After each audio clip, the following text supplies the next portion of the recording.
eye cream.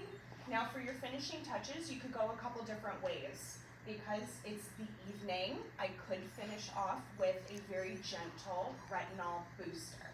So we have a product called our Blue Moon Overnight Sleeping Mask. So this is actually a retinaldehyde. So it is a little bit more potent, but it's also going to be super gentle, anti-inflammatory. It's not going to cause any skin irritation or flaking like some retinols can be very irritating, especially if it's a client new to retinol.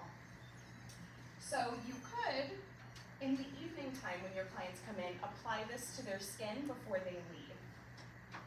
Some of my clients that I've done peels on numerous times, I do really well with them. In the evenings, sometimes I don't neutralize the mandelic and just kind of finish it off like I did here.